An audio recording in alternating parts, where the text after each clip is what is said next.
Hello everyone, welcome back to Parcham PSC and welcome to the much awaited session of Bihar Current Affairs. Yes, आपके Bihar exam का notification आ चुका है और उसके ऊपर ऑलरेडी एक डिटेल वीडियो मैंने बना दी है और आपको परचम पीएससी पे देखने को मिल जाएगी। नहीं देखी है तो please do check out this video, right.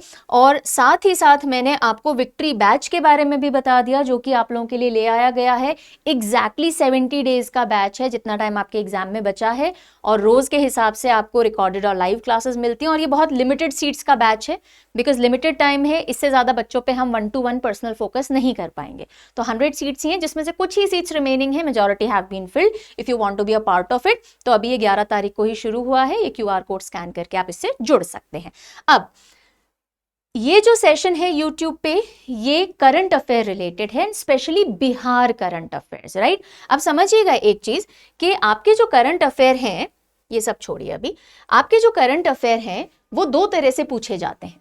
एक होता है आपका स्टेट स्पेसिफिक, राइट। जैसे बिहार का एग्जाम है तो बिहार से जुड़े हुए करंट अफेयर्स आएंगे, उसका ये सेशन आज हम ले रहे हैं। साथ ही साथ आपको नेशनल या हम बोल दें सेंट्रल या नेशनल और इंटरनेशनल एंगल के करंट अफेयर भी तैयार करने होते हैं। नेशनल में गवर्नमेंट की स्कीम्स रहीं या फिर अवार्ड से रिलेटेड, स्पोर्ट्स से रिलेटेड, इंपॉर्टेंट डे हो गए, अलग अलग कैटेगरी। Similarly international news. तो ये जो नेशनल और इंटरनेशनल न्यूज़ है, इसके लिए ऑलरेडी हर महीने आपको 1 शॉट वीडियो दिया जाता है। और कोई तैयारी नहीं है अगर करंट अफेयर्स की, तो एटलीस्ट ये 1 शॉट वीडियो आपको 1 साल के तैयार करके जाने हैं। और उसके लिए आप मंथली करंट अफेयर प्लेलिस्ट पे जाएंगे। 2025 की प्लेलिस्ट अलग बनी हुई है, 2026 की अलग बनी हुई है।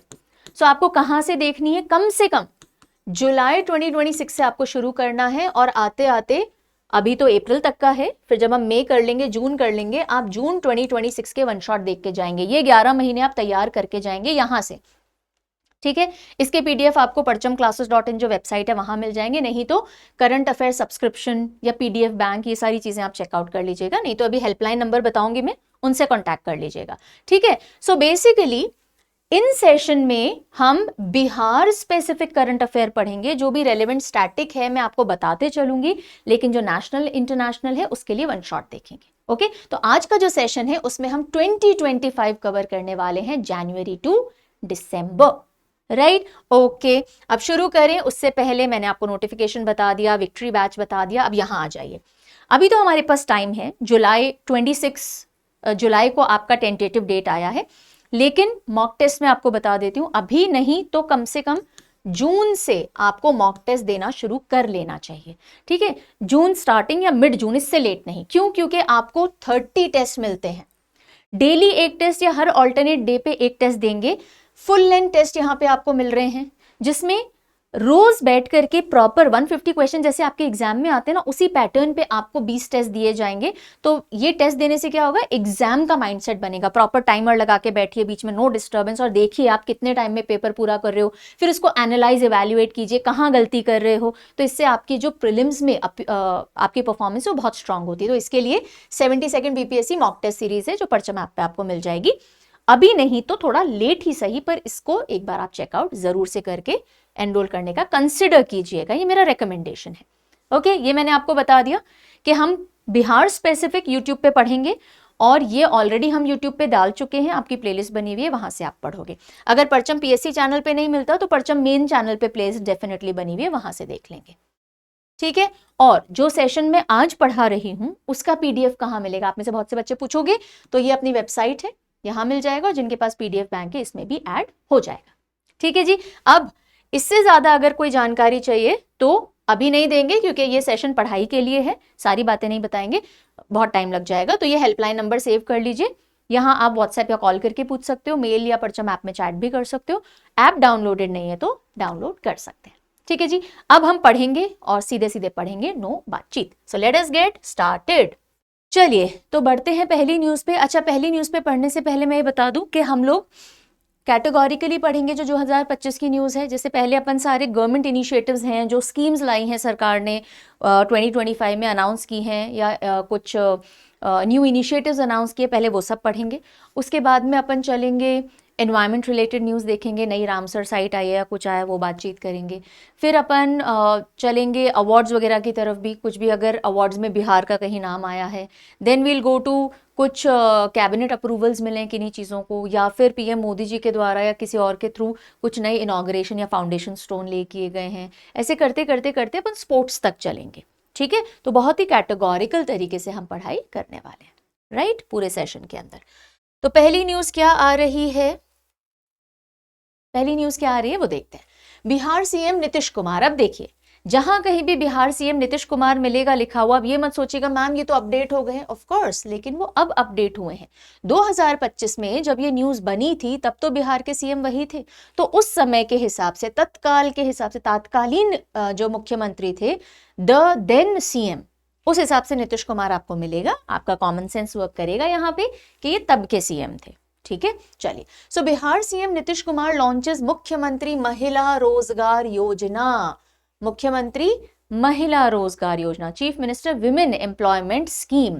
तो इसके अंदर क्या किया गया है, विमेन को एम्प्लॉयमेंट के लिए फंडिंग दी जाएगी और फाइनेंशियल असिस्टेंस बेसिकली वर्क करने के लिए दी जाएगी।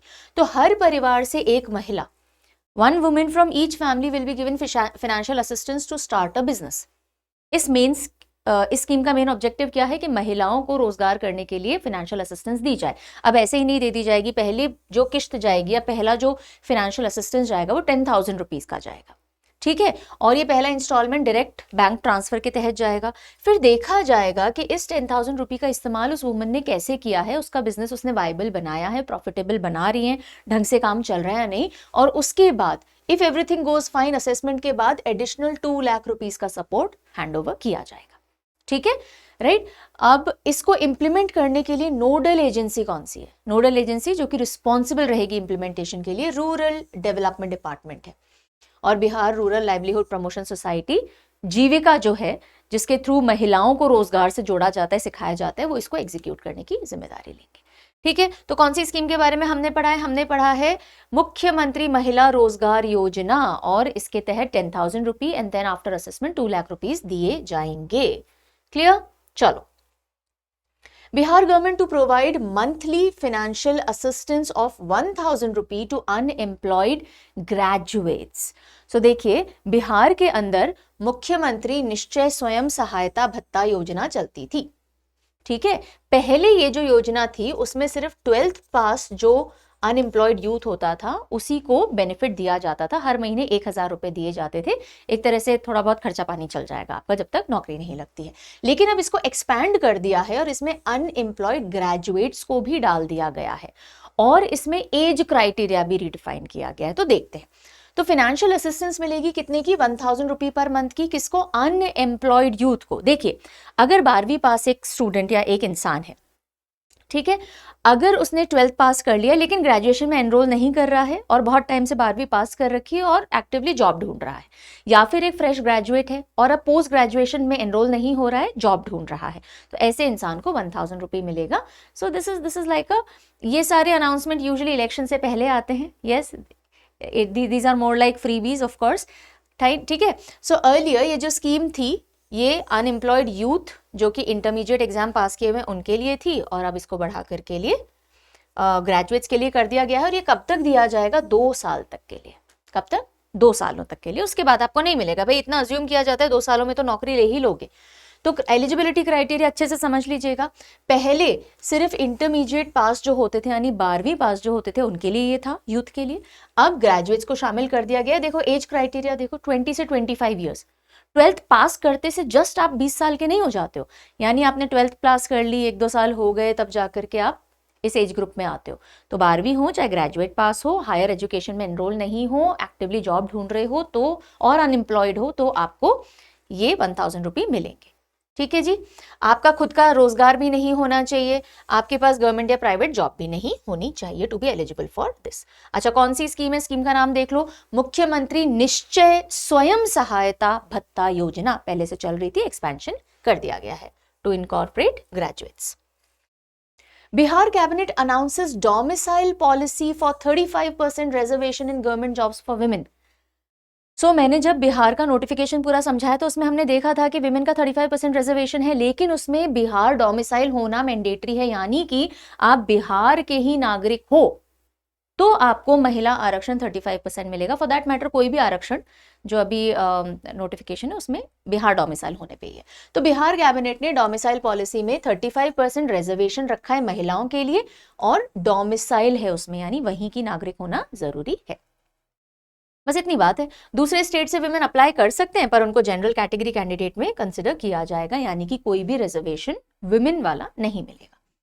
फिर देखिए, बिहार यूथ कमीशन को भी सरकार ने अप्रूवल दिया, यानी कि कैबिनेट ने अप्रूवल दिया है कि हम बिहार यूथ कमीशन बनाएंगे। क्या बनाएंगे? बिहार यूथ कमीशन, जो क्या काम करेगी? यूथ को सेल्फ रिलायंट, स्किल्ड और एम्प्लॉयमेंट ओरिएंटेड बनाने पे काम करेगी। और ये जो कमीशन होगी, इस पे होंगे एक चेयरमैन, इसका कॉन्स्टिट्यूशन समझो, एक होंगे चेयरमैन, उनके अंडर में होंगे 2 वाइस चेयरमैन, और साथ ही साथ कितने मेंबर्स होंगे? 7 मेंबर्स होंगे। अभी कौन आएगा इस पोजीशन पे अनाउंसमेंट नहीं है, तो इतना ध्यान रखेंगे। और मैक्सिमम एज क्या है चेयरमैन और मेंबर बनने की? 45 इयर्स, क्योंकि आप यूथ के लिए काम कर रहे हो। ठीक है, चलिए ये भी समझ में आ गया बिहार यूथ कमीशन। नेक्स्ट आइए, Bihar cabinet to celebrate birth anniversary of late Upendra Nath Verma ji as state function. तो राज्य फंक्शन की तरह सेलिब्रेट किया जाएगा उपेंद्र नाथ वर्मा जी की बर्थ एनिवर्सरी को, और ये अनाउंसमेंट किया गया। उपेंद्र नाथ वर्मा जी सोशल रिफॉर्मर थे, है ना, इमेंसिपेशन ऑफ लोअर कास्ट के ऊपर उन्होंने काम किया, पॉलिटिकली भी एक्टिव रहे हैं। तो उपेंद्र नाथ वर्मा जी की जो बर्थ एनिवर्सरी कब आती है? 23 अगस्त, ये डेट ध्यान रखेंगे हम। 23 अगस्त को बर्थ एनिवर्सरी उपेंद्र नाथ वर्मा जी की, और उसको स्टेट फंक्शन के तौर पे अब सेलिब्रेट किया जाएगा। और कहां होगा ये सेलिब्रेशन? जहां उनकी मूर्ति है, गयाजी टाउन में। गया का नाम बदल के गयाजी कर दिया गया ना, तो गयाजी टाउन के अंदर। अब देखिए, इंपॉर्टेंट पोजीशन जो उपेंद्र नाथ वर्मा जी ने होल्ड की है, बिहार के एजुकेशन मिनिस्टर रह चुके हैं 1967 में, रेवेन्यू और लैंड रिफॉर्म्स मिनिस्टर भी रह चुके हैं 77 के अंदर, और मृत्यु से पहले तक ये चेयरमैन के तौर पे सर्व कर रहे थे बिहार स्टेट किसान आयोग में, यानी फार्मर्स कमीशन के अंदर, बिहार स्टेट के।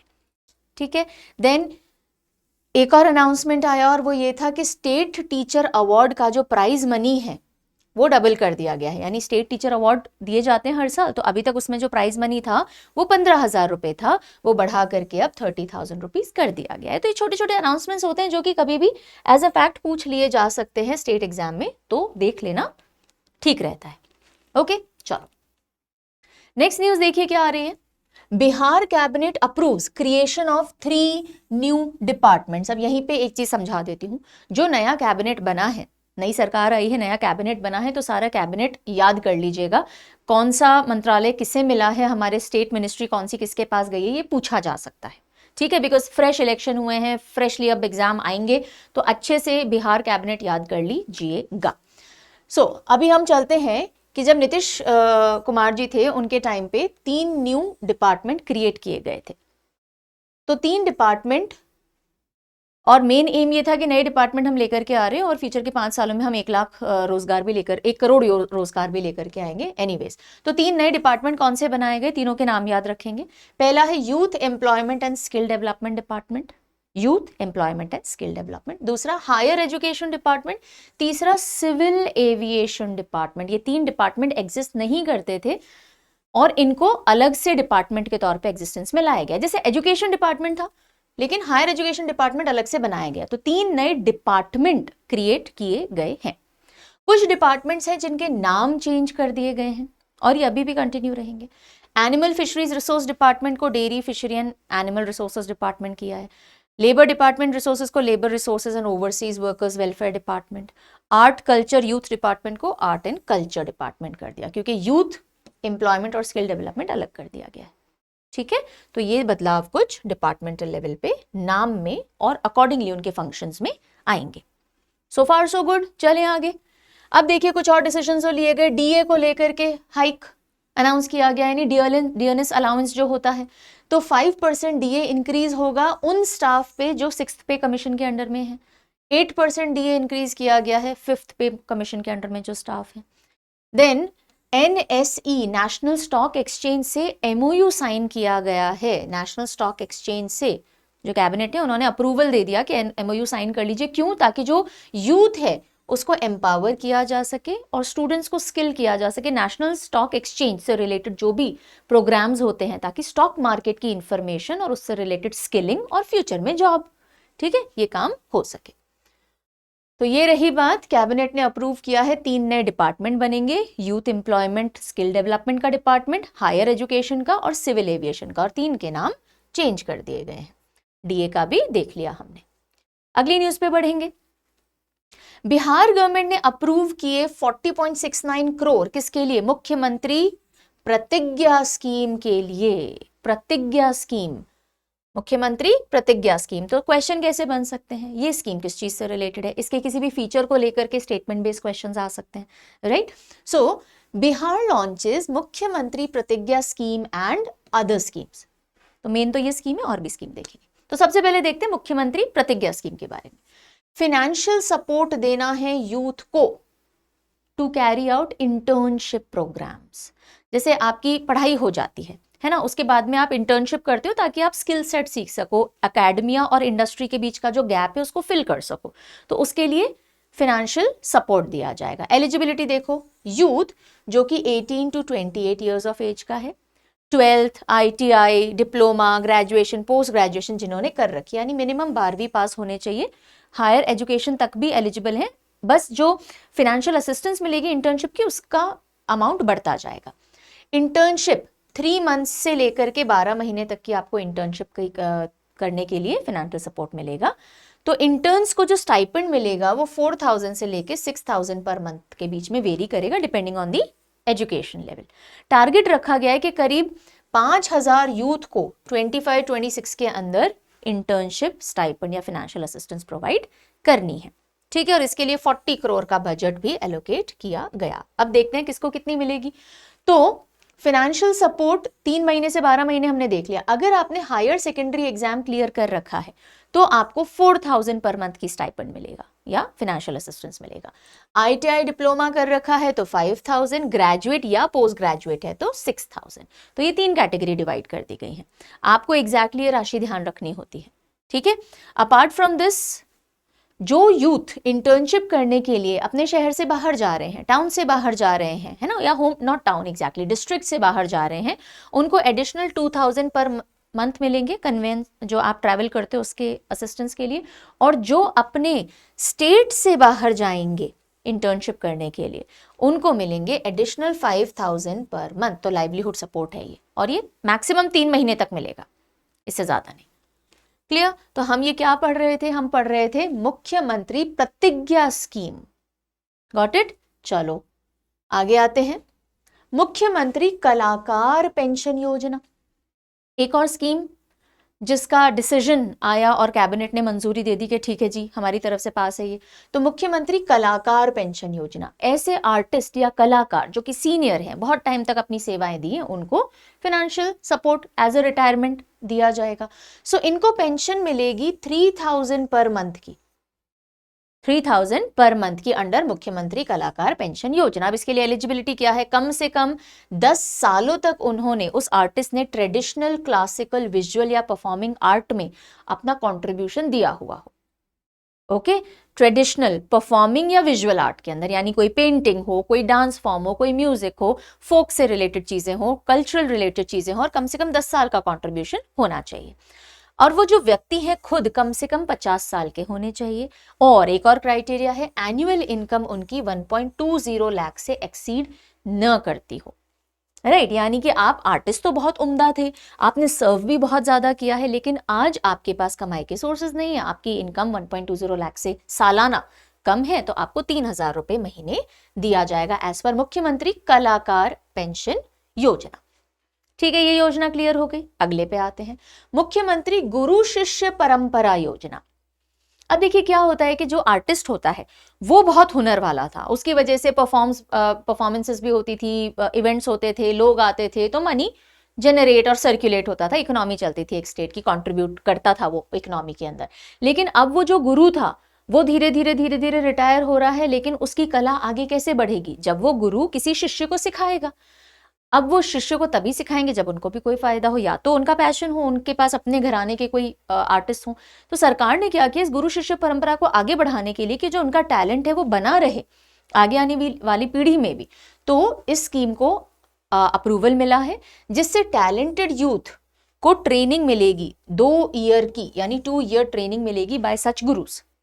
अब दोनों का फायदा होना चाहिए ना, तो गुरु को मिलेंगे 15,000 रुपए पर मंथ।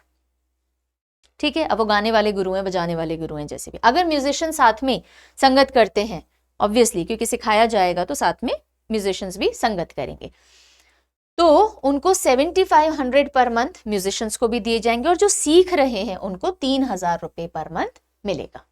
ठीक है, ताकि जो एंडेंजर्ड आर्ट है, रेयर आर्ट है, अब जरूरी नहीं है कि सिर्फ सिंगिंग से रिलेटेड हो, कोई भी ऐसी कला है, तो गुरु जब शिष्य को पास ऑन करेंगे तो गुरु को 15,000 रुपए, जो म्यूजिशियंस हैं उनको 7,500 और सीखने वाले को 3,000 रुपए मिलेंगे। गुरु शिष्य परंपरा योजना। क्लियर? साथ ही साथ और डिसीजंस को कैबिनेट ने अप्रूवल दिया। वो कौन से डिसीजन है देखते हैं। So cabinet approved retired chief justices and जजेस domestic help rule and other benefits rule 2025। तो जो रिटायर्ड जजेस हैं हाई कोर्ट के या चीफ जस्टिसेस हैं, उनको किस तरह से बेनिफिट्स या डोमेस्टिक हेल्प से रिलेटेड कुछ बेनिफिट्स मिलेंगे, उनको अप्रूवल मिला। अब क्या है ये देखो, हाई कोर्ट प्रोवाइड करेगी एक कंसोलिडेटेड अमाउंट, कितना 55,000 पर मंथ एक रिटायर्ड जज को या उनके स्पाउस को, जिससे कि वो डोमेस्टिक हेल्प या ड्राइवर रख सके। ओके, सो कंसोलिडेटेड अमाउंट है 55,000 पर मंथ का, ऐसे जज जो रिटायर हो गए या उनके जो स्पाउस हैं, उनके हस्बैंड या वाइफ है, एंड 60,000 पर month to a retired chief justice और स्पाउस और रिटायर्ड जज जो कि सुप्रीम कोर्ट के लेवल तक एलिवेट कर दिए गए थे। यानी अगर हाई कोर्ट के कोई जज थे, स्टेट हाई कोर्ट के, और बाद में वो सुप्रीम कोर्ट जज लेवल पे एलिवेट हो गए हैं, तो उन और वो रिटायर हो गए, तो उनको या उनके स्पाउस को 60,000 पर मंथ, या फिर जो chief justice Bihar high court के हैं और वो रिटायर हुए थे तो उनको 60,000 पर मंथ। नॉर्मल जज जो हैं, जो रिटायर हुए, उनको या उनके स्पाउस को 50,000 पर मंथ डोमेस्टिक हेल्प रखने के लिए। समझ में आ गई? बिसाइड्स देखो, चीफ जस्टिस, जजेस और उनके स्पाउसेस या रिटायर्ड जजेस जो सुप्रीम कोर्ट तक एलिवेट हुए हैं, उनको एडिशनल 15,000 रुपए पर मंथ भी दिए जाएंगे for sale phone, landline expense, internet, security, secretarial services. यानी इन दोनों के साथ ये 15,000 रुपए पर मंथ भी, और इसका भी अप्रूवल मिल गया है कैबिनेट से। क्लियर? सो यहां हमने मुख्यमंत्री कलाकार पेंशन योजना, गुरु शिष्य परंपरा और जो retired chief justice and domestic help other benefit rules थे वो हमने देख लिए। देन कैबिनेट ने एक और चीज को अप्रूवल दिया कि बिहार फैक्ट्रीज रूल 1950 जो है, जिसके हिसाब से women can work in factories hazardous condition के अंदर except pregnant and lactating mothers, यानी जो कंसीव कर रखी हैं और जो बच्चे को अभी फीड कर रही हैं, दूध पिला रही हैं, लैक्टेटिंग मदर्स हैं, उनके अलावा बाकी विमेन हेजार्डस कंडीशंस में भी फैक्ट्रीज में काम कर सकती हैं। ये जो बिहार फैक्ट्री रूल है 1950, इसको रिवाइज किया गया, और इससे क्या होगा, ज्यादा महिलाएं पार्टिसिपेट करेंगी इंडस्ट्री रोल में, साथ ही साथ उनकी सेफ्टी और वल्नरेबल कैटेगरी को ध्यान में रखते हुए उसमें भी कुछ चेंजेस किए गए। राइट, तो इसको भी अप्रूवल मिला है। नेक्स्ट आइए, Bihar CM announces formation of state sanitation workers commission. तो बिहार सीएम जो उस समय नीतीश कुमार जी थे, उन्होंने अनाउंस किया कि स्टेट सैनिटेशन वर्कर्स कमीशन बनेगी। सैनिटेशन वर्कर्स कौन होते हैं? जो सारी गंदगी साफ करने का काम कर रहे होते हैं, राइट, जो पिटहोल्स में भी उतरते हैं गंदगी साफ करने के लिए। सो बिहार स्टेट सफाई कर्मचारी कमीशन या Bihar state sanitation workers commission का गठन किया जाएगा। इसको अप्रूवल मिला है ताकि उनके वेलफेयर, उनके हेल्थ, उनके अपलिफ्टमेंट, इन सब चीजों का रख रखाव और ध्यान दिया जा सके। अब इस कमीशन में भी क्या होगा, एक होंगे चेयरपर्सन, एक ही वाइस चेयरपर्सन होंगे और 5 मेंबर्स होंगे। उन 5 मेंबर्स में से एक महिला या ट्रांसजेंडर पर्सन होंगे। ठीक है, तो ये कॉन्स्टिट्यूशन सैनिटेशन वर्कर्स कमीशन का तय हुआ है। नेक्स्ट न्यूज देखो, Bihar journalist will get 15,000 monthly pension. एक और अनाउंसमेंट आया कि जो भी प्रोमिनेंट जर्नलिस्ट हैं, जिन्होंने ऑफ कोर्स एक समय तक अपनी सेवाएं दी होंगी, जिन्हें हम वेटरन जर्नलिस्ट भी कह सकते हैं, तो उनके लिए ये पेंशन अनाउंस की गई है। मंथली पेंशन ऑफ 15,000, ये पहले भी थी, ऐसा नहीं है कि नई शुरू की गई है। 2019 में सबसे पहले पेंशन स्कीम जर्नलिस्ट के लिए लाई गई थी, उसमें 6,000 मिलते थे, अब उसको बढ़ा करके 15,000 कर दिया गया रिटायर्ड जर्नलिस्ट के लिए। ओके, जो अब पहले बहुत सेवा की उन्होंने स्टेट में जर्नलिज्म करके, अब वो रिटायर हो चुके हैं उनके लिए, ठीक है। और जो डिपेंडेंट स्पाउस होंगे, यानी जर्नलिस्ट चले गए, अब उनके पीछे स्पाउस रह गए हैं, तो उनको भी जो पेंशन मिलती थी, पहले 3,000 मिलती थी, अब उसको बढ़ा के 10,000 पर मंथ कर दिया गया। एलिजिबिलिटी, कम से कम 20 साल की सेवाएं as a journalist, resident of Bihar, Bihar के ही थे, बिहार में ही जर्नलिज्म करके सेवाएं दी हैं, और 60 ईयर्स या ओल्डर हैं, तो इस बेनिफिट के लिए एप्लीकेबल हो जाते हैं, ठीक है। और इसके लिए information and public relations department जो है उसको इंस्ट्रक्शंस दिए गए हैं कि इसका इम्प्लीमेंटेशन देखना है। फाइन, चले फिर आते हैं Bihar CM Nitish Kumar announces increase in honorarium for ASHA and Mamata workers. ASHA and Mamata workers जो कि ग्रास रूट पे जाकर के काम करते हैं। आशा एंड ममता वर्कर्स का काम क्या होता है? ग्रास रूट पे जाकर के हेल्थ, इम्यूनाइजेशन, न्यू बॉर्न्स जो होते हैं या जो मदर्स होते हैं उनकी सेफ्टी, सिक्योरिटी, हेल्थ ठीक है, सारे टीकाकरण हो गए, उनको जानकारियां देना, ये सब ये लोग कर रहे होते हैं, राइट। तो उन्हीं का जो ऑनरेरियम है या जो इंसेंटिव है उसका अमाउंट बढ़ा दिया गया है। आशा का फुल फॉर्म देखो, एक्रेडिटेड सोशल हेल्थ एक्टिविस्ट, और ममता वर्कर्स। तो आशा वर्कर्स का जो इंसेंटिव अमाउंट है पहले 1,000 हुआ करता था पर मंथ, अब उसको 3,000 किया है। ममता वर्कर्स को पहले हर डिलीवरी के ऊपर 300 रुपीज, अब इंसेंटिव को बढ़ा के 600 रुपीज कर दिया गया है। आशा एंड ममता वर्कर्स, क्लियर। सो देखिए नेक्स्ट न्यूज क्या आ रही है।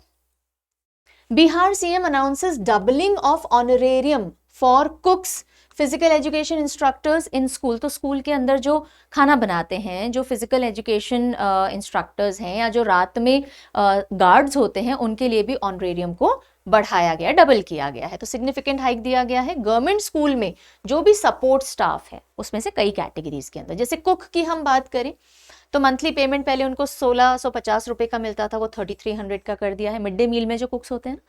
नाइट वॉचमैन की बात करें तो पहले उनको 5,000 रुपए मिलते थे, अब 10,000 रुपये मिलेगा सेकेंडरी और हायर सेकेंडरी स्कूल में जो नाइट वॉचमैन होते हैं। फिजिकल एजुकेशन और हेल्थ के इंस्ट्रक्टर्स जो होते हैं उनको 8,000 रुपये पहले मिलते थे, अब 16,000 रुपीज मिलेंगे। तो ये भी कैबिनेट अप्रूवल आया। नेक्स्ट आते हैं जी, Nitish Kumar announce that every household in the state will receive 125 units of free electricity. 125 units हर घर को मिलेगा और पैसा नहीं लगेगा। और कब से? 1 अगस्त 2025 से। ये इतनी न्यूज है, इसमें और कुछ नहीं है। Like I told you, election से पहले बहुत सारे अनाउंसमेंट्स होते हैं जिनको हम बोलते हैं फ्रीबीज ही बोलते हैं, ताकि कहीं ना कहीं एक सेंटिमेंट प्रो गवर्नमेंट का बना रहे, है ना, और हर जगह होता है। चलिए नेक्स्ट देखिए, Bihar becomes first state to adopt e voting system for urban polls. So urban areas के अंदर ऐसे केसेस में जहां इंसान आकर के खुद वोट नहीं डाल सकता प्रॉपर्ली, पोल बूथ्स पे जाकर के, जैसे बहुत एल्डर पर्सन हो गए, कुछ बीमारी से ग्रस्त लोग हो गए, या फिर माइग्रेंट वर्कर्स हो गए, तो ऐसे केसेस में वो क्या कर पाएंगे, एक वो ई वोटिंग सिस्टम रखा गया है और उसमें भी प्रॉपर वोटर आईडी अपलोड करके आपकी आइडेंटिफिकेशन करके और फिर वोटिंग होगी, और इस बार इसको यूज भी किया गया। तो बिहार स्टेट इलेक्शन कमीशन ने रोल आउट किया ई वोटिंग सिस्टम, और ऐसा करने वाला इंडिया का पहला स्टेट बना बिहार, राइट। तो अच्छे से ध्यान रखेंगे। और एंड्रॉइड बेस्ड मोबाइल के लिए ये सिस्टम स्टार्ट किया गया, और इसमें 2 एप्लीकेशन का इस्तेमाल किया गया। पहला है ई वोटिंग SECBHR, जिसको सीडैक ने डेवलप किया, और दूसरा जिसको बिहार स्टेट इलेक्शन कमीशन ने, ठीक है, इनके थ्रू वोटिंग हुई है। तो अब देखिए, like I told you, migrant labourers, migrant voters हैं, दिव्यांग लोग हैं, प्रेग्नेंट फीमेल हैं, एल्डरली सीनियर सिटीजन हैं, वो ई वोटिंग प्रोसेस से ही अपना वोट कास्ट कर पाए। और इससे क्या होगा, वोटर टर्नआउट इंक्रीज होता है। जो लोग नहीं आ रहे, एब्सेंट हो रहे हैं, उसकी बजाय तो आप ई वोटिंग कर दीजिए।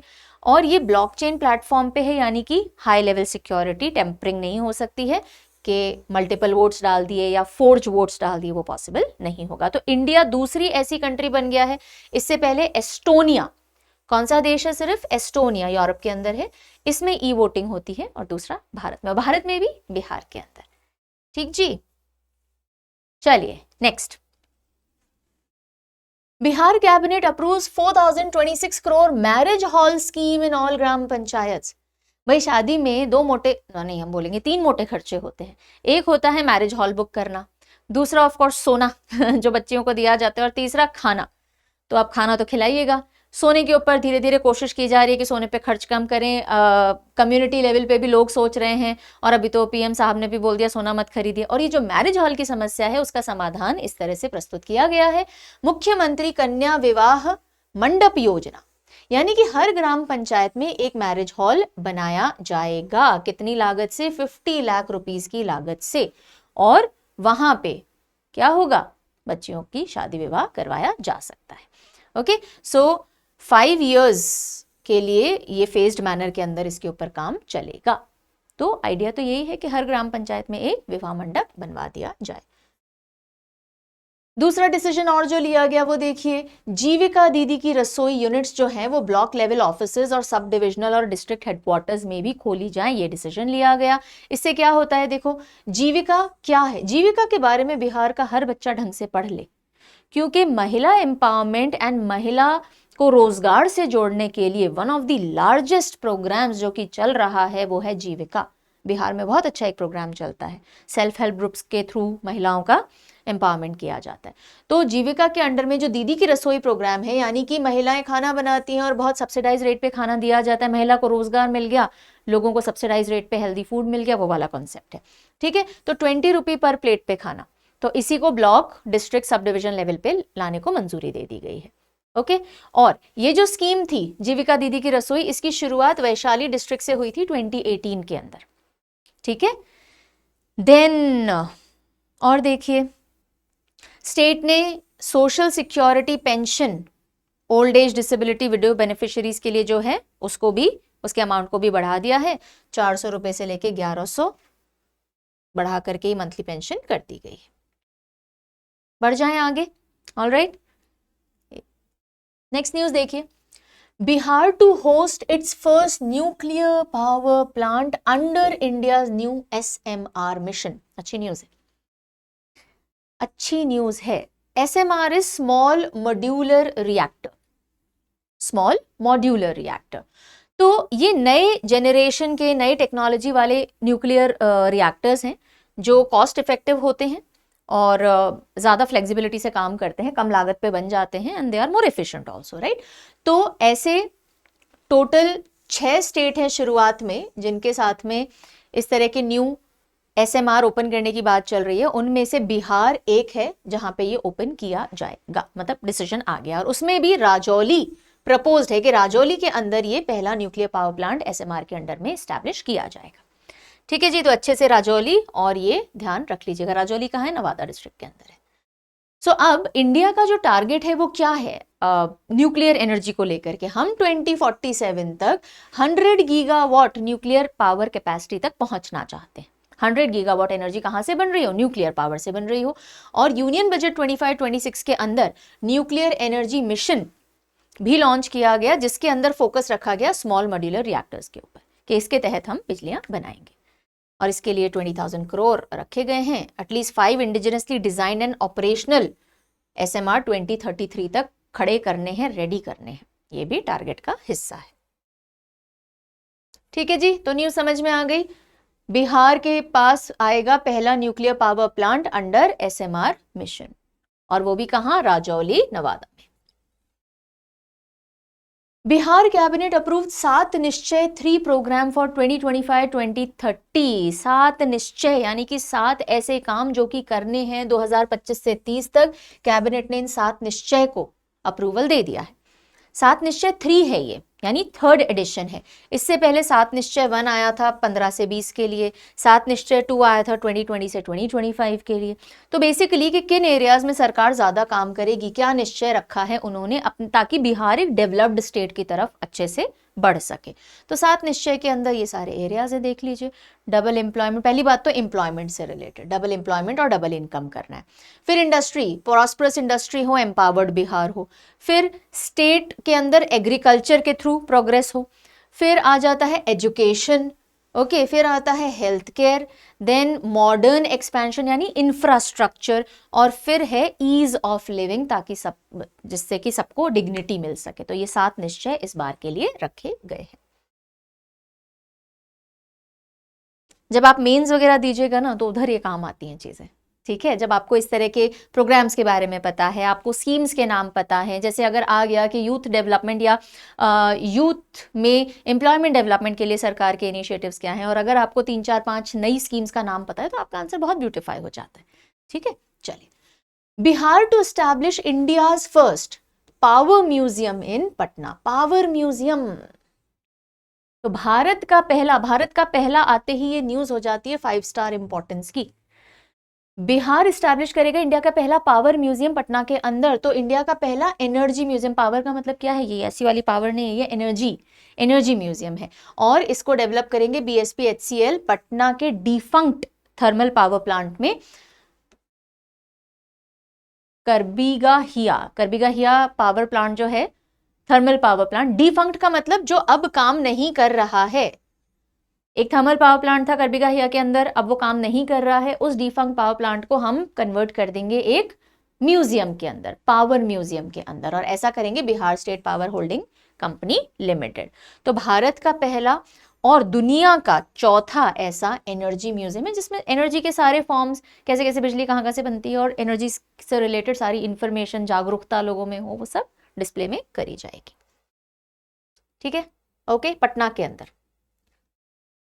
चलिए जी, तो अब हम आते हैं कहाँ पे, पीएम मोदी जी का कुछ इन्वॉल्वमेंट आ गया, उन्होंने कुछ इनॉग्रेट कर दिया हो, किसी चीज का शिलान्यास किया है, फाउंडेशन स्टोन रखा है, जो भी कुछ है थोड़ा बहुत देखते हैं। चलिए, पीएम मोदी इनॉग्रेट्स ओटा सिमरिया ब्रिज इन बिहार। ओटा सिमरिया ब्रिज पीएम मोदी जी ने इनॉग्रेट किया है, ओटा सिमरिया ब्रिज।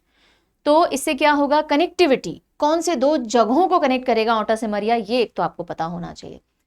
तो 8.15 किलोमीटर का ओटा सिमरिया ब्रिज प्रोजेक्ट है NH31 पे, नेशनल हाईवे 31 पे, और इसमें से करीब 1.86 किलोमीटर 6 लेन ब्रिज गंगा नदी के ऊपर से अपने जाएगा, और 1870 करोड़ की लागत से इसको बिल्ड करवाया जा रहा है। अब इंपॉर्टेंट बात क्या है वो देखिए, ये करीब 7 दशक पुराना यानी 70 इयर्स पुराने राजेंद्र सेतु के पास में ही बनाया गया है। ओके, राजेंद्र सेतु के पास में इसका निर्माण हुआ है, और कनेक्टिविटी किसको देगा, मोकामा पटना डिस्ट्रिक्ट से कनेक्टिविटी देगा बेगूसराय को, ठीक है, जिससे ट्रेवल टाइम जो है वो काफी कम हो जाने वाला है। तो पहली चीज, कौन से नेशनल हाईवे 31, किसकी कनेक्टिविटी है, मोकामा पटना के अंदर कनेक्टिविटी, वहां से कनेक्टिविटी दे रहा है बेगूसराय को, ओके, और टोटल 8.15 किलोमीटर का ये ओटा सिमरिया ब्रिज इनॉग्रेट किया गया है। आगे बढ़े, चले। PM Modi inaugurates new terminal at Purnia airport and launches 36,000 crore Bihar projects. तो काफी सारे प्रोजेक्ट्स यहां से अनाउंस या लॉन्च किए गए। तो एक तो पूर्णिया एयरपोर्ट जो है उसमें एक नया टर्मिनल इनॉग्रेट किया गया, एयरपोर्ट नहीं इनॉग्रेट किया गया, एयरपोर्ट तो है ही। तो न्यूली डेवलप्ड टर्मिनल बिल्डिंग है जिससे कि और पैसेंजर्स अब हैंडल किए जा सकते हैं। तो पूर्णिया एयरपोर्ट पे वो हुआ। देन पूर्णिया कोलकाता रूट में पहली फ्लाइट को फ्लैग ऑफ किया, यानी पूर्णिया से कोलकाता तक डायरेक्ट फ्लाइट नहीं थी, उस रूट के ऊपर अब फ्लाइट इनॉग्रेट की गई है। साथ ही साथ नेशनल मखाना बोर्ड पूर्णिया बिहार के अंदर लॉन्च हुआ है। नेशनल मखाना बोर्ड, जो बहुत लंबी समस्या थी मखाना वर्कर्स की, उसके लिए नेशनल मखाना बोर्ड। तो थोड़ा सा मखाना बोर्ड के बारे में भी देखेंगे। अरे कहाँ गई हमारी वो न्यूज, मेरी एक स्लाइड ना आगे पीछे हो गई है, चलो कोई बात नहीं। नेशनल मखाना बोर्ड जो है उसके बारे में एक स्लाइड मैंने डाली है, वो भी पढ़ेंगे, जब आएगी तब पढ़ लेंगे। नेक्स्ट न्यूज पे चलते हैं। तब तक PM Modi inaugurates new terminal at Patna airport, और फाउंडेशन स्टोन रखा है बीटा एयरपोर्ट में नया सिविल एनक्लेव बना है उसका भी। तो बिहटा एयरपोर्ट के अंदर तो नया सिविल एनक्लेव, और पटना एयरपोर्ट में नया टर्मिनल, ये भी इनॉग्रेट किया मोदी जी ने। तो अब देखिए, ये जो पटना एयरपोर्ट है जिसे हम पटना का जयप्रकाश नारायण इंटरनेशनल एयरपोर्ट कहते हैं, उसमें एक बिल्कुल हाई टेक्नोलॉजी वाली या हाई अपग्रेडेड इंफ्रास्ट्रक्चर वाली टर्मिनल बिल्डिंग बनाई गई है। एयरपोर्ट में होता है ना, टर्मिनल 1 से उड़ेगी फ्लाइट या टर्मिनल 2 से उड़ेगी या टर्मिनल 3 से उड़ेगी, ये टर्मिनल्स हैं। और हर एक टर्मिनल एड ऑन होने का मतलब और पैसेंजर्स अब उस एयरपोर्ट से अपनी सेवाएं मतलब उड़ानें भर सकते हैं। ठीक है, फाउंडेशन स्टोन रखा गया नए सिविल एनक्लेव का बिहटा एयरपोर्ट में।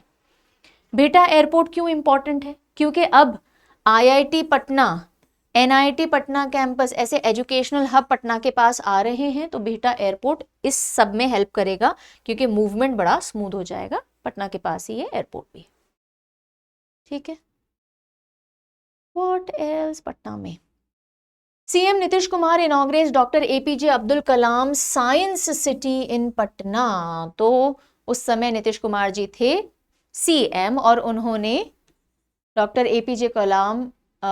APJ Abdul Kalam science city Patna के अंदर इनॉग्रेट की। इसका मेन पर्पस क्या है कि जो आम जनता है वो साइंस और टेक्नोलॉजी से थोड़ी इंस्पायर। ठीक है, जब इस तरह के कुछ म्यूजियम्स बोल दीजिए या बिल्डिंग्स ऐसी बन जाती हैं तो लोग जाते हैं देखने के लिए। जब सैटरडे संडे होते हैं या चलो कहाँ चलें, तो चलिए म्यूजियम ही चल लेते हैं, चलिए साइंस सिटी ही चल लेते हैं। तो जब जाएंगे तो साइंस एंड टेक्नोलॉजी से रूबरू होंगे, थोड़ा सा दिमाग खुलेगा, right? That is the only purpose. Okay, चलिए ओके, देखिए नेक्स्ट न्यूज क्या आ रही है। पीएम मोदी लॉन्च्ड बिहार राज्य जीविका निधि साख सहकारी संघ लिमिटेड। ठीक है, तो मोदी जी ने लॉन्च किया है बिहार राज्य जीविका निधि साख सहकारी संघ लिमिटेड। और ये कब लॉन्च किया गया? 2 सितंबर को वीडियो कॉन्फ्रेंस के थ्रू इन्होंने लॉन्च किया है। सो बेसिकली इसके अंदर अगेन इसमें भी जीविका आ रहा है बीच में, जो वर्ल्ड का सबसे बड़ा सेल्फ हेल्प ग्रुप है जीविका। तो जीविका और एम्पावर हो सके तो फाइनेंशियल असिस्टेंस उसको प्रोवाइड की जा रही है। सो पीएम मोदी जी ने 105 करोड़ इंस्टीट्यूशन के बैंक अकाउंट के अंदर ट्रांसफर किए। तो बिहार राज्य जीविका निधि यानी पैसा साख सहकारी संघ जो सेल्फ हेल्प ग्रुप है उसके लिए ये अमाउंट दिया गया है, ताकि जो लो रेट लोन है महिलाओं को जो दिए जाते हैं, जो जीविका से उसके थ्रू जितने भी इंस्टीट्यूशंस चलते हैं उनसे जुड़ी हुई हैं, उनको लो रेट में फंडिंग मिल सके। अगर आप नॉर्मल बैंक से लोन लेने जाते हो तो इंटरेस्ट ज़्यादा देना पड़ता है, अगर आप जीविका के थ्रू इसी तरह के लोन्स लेते हो तो इंटरेस्ट कम देना पड़ता है। और उसी के लिए माइक्रो फाइनेंसिंग इंस्टीट्यूशन से हाई इंटरेस्ट रेट पे लोन ना लेने की बजाय अगर आप जीविका से लेंगे तो उसी के लिए फंडिंग आगे दी गई है। So the institution will be jointly funded by, एक तो बिहार सरकार और सेंट्रल गवर्नमेंट जॉइंटली फंडिंग करेंगे। ठीक है, लोन लिमिट देख लीजिए। इस स्कीम के तहत जीविका दीदी जो हैं वो लोन ले सकती हैं 15,000 से 2 लाख रुपए तक, और इंटरेस्ट रेट कितना पड़ेगा? 12% पर एनम के हिसाब से पड़ेगा सालाना। ठीक है, देन भागलपुर के अंदर पीएम मोदी जी ने फाउंडेशन स्टोन ले किया 800 मेगावाट के 3 थर्मल पावर फैसिलिटी का। ठीक है, भागलपुर में भी पीरपैंती के अंदर। तो ये एक और पॉइंट ऑफ न्यूज हो गया। और ये अभी तक का ना स्टेट के अंदर यानी बिहार के अंदर लार्जेस्ट प्राइवेट सेक्टर इन्वेस्टमेंट है, जो कि थर्मल पावर फैसिलिटी में प्राइवेट सेक्टर इन्वेस्टमेंट अभी तक किया जा रहा हो, तो उसका फाउंडेशन स्टोन भी ले किया गया। Also Kosi Mechi intra state river link project, इसको अभी हम देखेंगे अच्छे से। इसका भी जो फेज 1 है उसका फाउंडेशन स्टोन ले किया गया। जब हम एनवायरमेंट वाली न्यूज देखेंगे ना सेगमेंट की, तब हम इस Kosi Mechi intra state river link project के बारे में बातचीत करेंगे। अभी के लिए इसको छोड़ दीजिए, इतना देख लीजिए कि जो इसका फेज 1 है उसका फाउंडेशन स्टोन भी पीएम मोदी जी ने ले कर दिया। ये रहा हमारा मखाना बोर्ड, जो मैंने आपको कहा था, मैंने मखाना बोर्ड की एक स्लाइड डाली है, पीछे रह गई थी, आ जाइए। तो हमने देखा कि मखाना बोर्ड को लॉन्च कर दिया गया है ना, बहुत लंबे समय से डिमांड थी इसकी। तो इसको इनॉग्रेट किया गया 15 सितंबर 2025 नरेंद्र मोदी जी के द्वारा। कहाँ? पूर्णिया बिहार के अंदर। तो इसके हेडक्वार्टर कहाँ है? पूर्णिया बिहार में है, पहली चीज ये। और सवाल ऑलरेडी पूछे भी जा चुके हैं एग्जाम के अंदर। इसके लिए 476.03 करोड़ का बजट या आउटले रखा गया है कि इस बोर्ड पे इतनी राशि से अभी काम किया जाएगा। पहली मीटिंग हो चुकी इस बोर्ड की दिसंबर में नई दिल्ली के अंदर। मीटिंग को चेयर किसने किया? मीटिंग को चेयर किया डॉक्टर देवेश चतुर्वेदी जी ने। देवेश चतुर्वेदी, ओके। मखाना बोर्ड के लोगों को चतुर होना बहुत जरूरी है, क्योंकि मखाने पे जो काम करते हैं वो लोग बड़े सीधे साधे से, ऐसे ध्यान रख लीजिएगा। तो चतुर्वेदी जी सेक्रेटरी हैं department of agriculture farmers welfare में, उन्होंने इस मीटिंग को चेयर किया है। क्लियर? फंड का अमाउंट देखिए मेजर केसेस में याद कर लीजिए, हर एक केस में याद करना जरूरी नहीं है और ना फीजिबल हो पाएगा। जो मोटी मोटी पॉइंट हैं, जैसे कि हम बात करें बोर्ड, मखाना बोर्ड है, ये अपने आप में एक बड़ा प्रोमिनेंट सा लॉन्च था, तो यस इसका आउटले याद रख लेंगे तो ठीक है। ओके,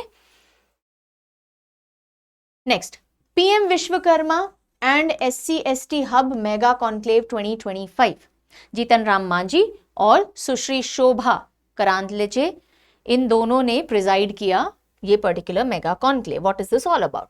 तो पीएम विश्वकर्मा, जिसके अंदर आर्टिजन्स को हुनर सिखा करके और मार्केट से जोड़ा जाता है, और national SC/ST hub mega conclave, ये पूरा हुआ है बोध गया में।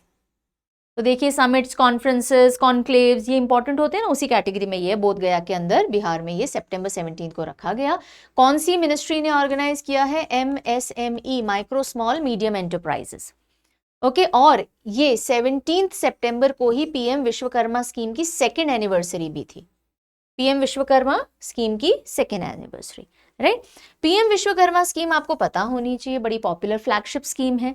सो MSME की ही फ्लैगशिप स्कीम है ये। 17 सितंबर 2023 को लॉन्च की गई थी और इसके लिए टोटल आउटले 13,000 करोड़ का 5 साल के लिए रखा गया, यानी 5 साल में इतने पैसे खर्च करके और जो आर्टिजन्स हैं उनको डेवलप किया जाएगा।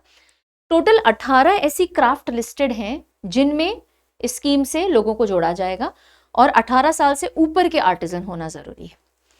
सो ये सेंट्रल सेक्टर स्कीम है, यानी कि सेंट्रल सेक्टर स्कीम, पूरा का पूरा पैसा सेंट्रल गवर्नमेंट देगी। सेंट्रली स्पॉन्सर्ड में थोड़ा मिलता है, मतलब शेयरिंग होती है, और ये सेक्टर स्कीम है, यानी complete funding from the state government. Micro small medium enterprises ministry के अंडर में आती है। तो ट्रेडिशनल आर्टिजन्स ऑफ क्राफ्ट्समैन, जो कि पुराने समय की कला अभी तक लेकर के आ रहे हैं, 18 साल के ऊपर हैं और टोटल ऐसी 18 कला ही लिस्टेड भी हैं।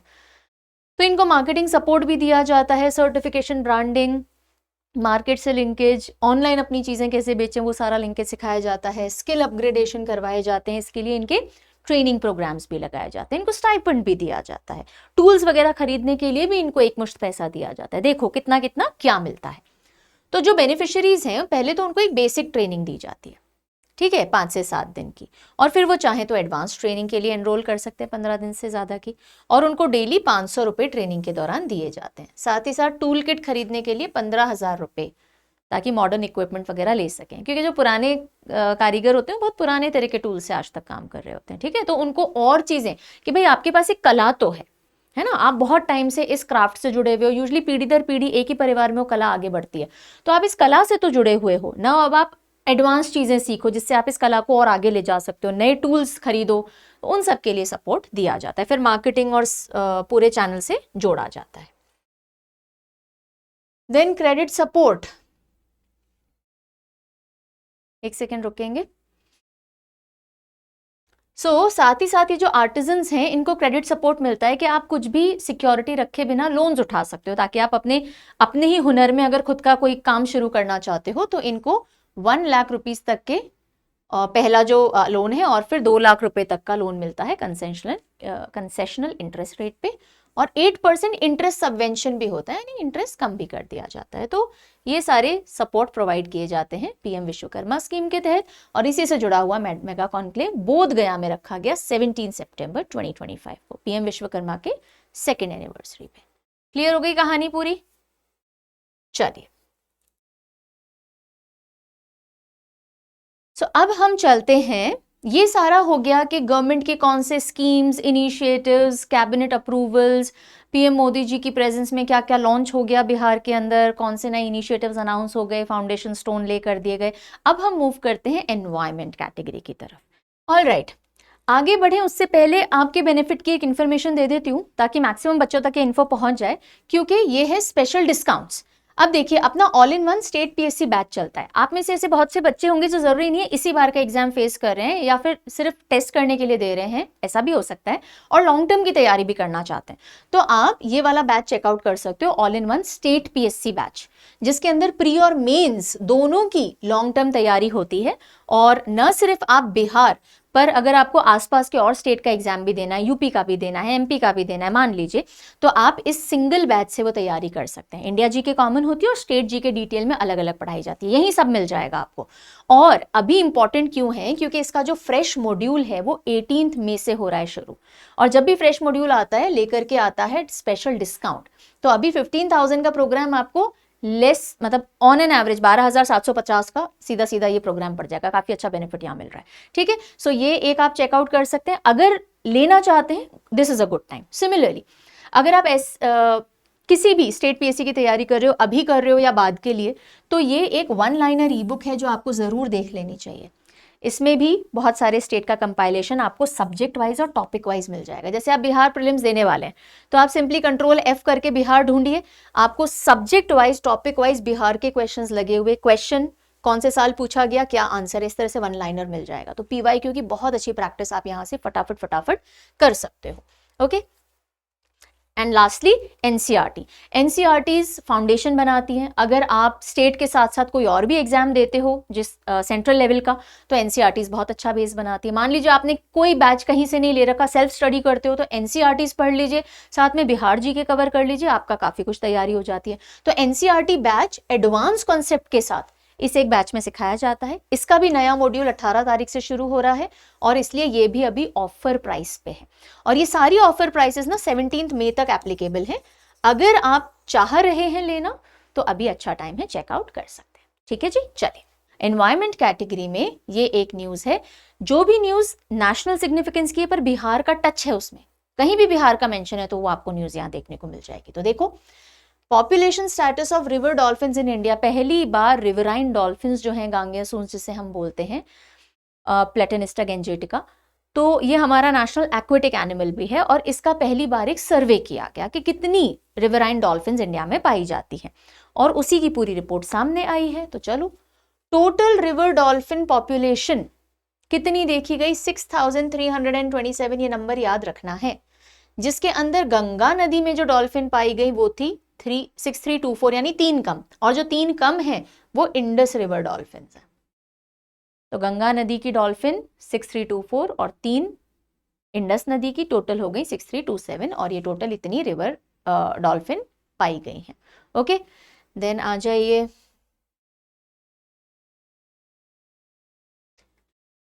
तो जो गंगा डॉल्फिन्स होती हैं, गंगा रिवर डॉल्फिन, ये गंगा ब्रह्मपुत्र दोनों में पाई जाती है ना।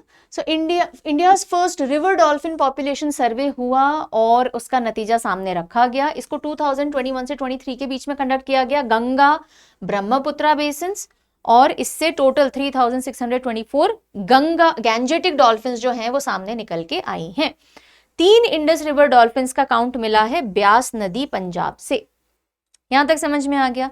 ये एक एंडेंजर्ड स्पीशीज है और जैसे पोल्यूशन हो रहा है, वाटर का टेम्परेचर चेंज हो रहा है, इनका शिकार हो रहा है, इससे इनका नंबर और भी गिरता जा रहा है।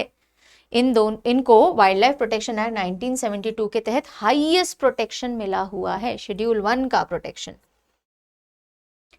अब ओवरव्यू अगर हम देखें तो wild life institute of India, जो कि मिनिस्ट्री ऑफ एनवायरमेंट के अंडर में आता है, उन्होंने ये रिवराइन डॉल्फिन पूरा सर्वे करवाया, जिसके तहत गंगा ब्रह्मपुत्र ब्यास नदी के जो पूरे बेसिन्स हैं, जहां जहां तक वो नदी होती है, वहां पे इनका काउंट लिया गया, ठीक है। सबसे ज्यादा डॉल्फिन आपको यूपी स्टेट में मिली हैं, दूसरे नंबर पे बिहार 2220। तो बिहार के एंगल से देखें तो ये जो रिवराइन डॉल्फिन सर्वे हुआ, इसमें बिहार से कितनी डॉल्फिन पाई गई, गंगा डॉल्फिन्स, तो 2220 पाई गई, ठीक है, ये ध्यान रखेंगे एक। तो उसके बाद में फिर वेस्ट बंगाल है 815, असम है, झारखंड, ये टॉप 5 स्टेट्स रह गए। सो टोटल गंगा डॉल्फिन हमने देख ली, गंगा की मेन स्ट्रीम में और ब्रह्मपुत्र में और इंडस में कितनी कितनी पाई गई वो भी अलग लिखा हुआ है। आप स्टेट वाइज पे आ जाओ, स्टेट वाइज में यूपी टॉप पे है, ओके। सेकंड नंबर पे आता है बिहार, 2220 डॉल्फिन यहां से पाई गई है। हॉटस्पॉट की अगर हम बात करें, हाई डॉल्फिन पॉपुलेशन, यानी जहां ज्यादा तादाद के अंदर हमें मिली है, तो हाईएस्ट एनकाउंटर रेट, यानी हर किलोमीटर पे एवरेज निकाला गया है ये 1.62 डॉल्फिन।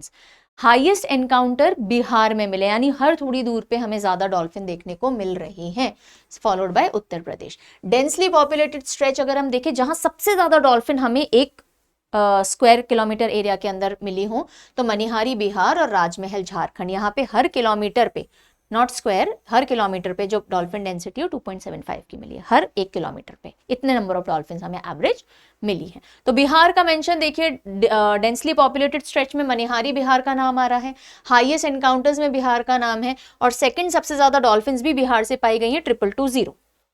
क्लियर? चलें आगे, आओ जी। नेक्स्ट हम आते हैं रामसर वेटलैंड्स या रामसर साइट्स। तो टोटल अब बिहार में हो गई हैं 6 रामसर साइट्स। How many? 6। ठीक है,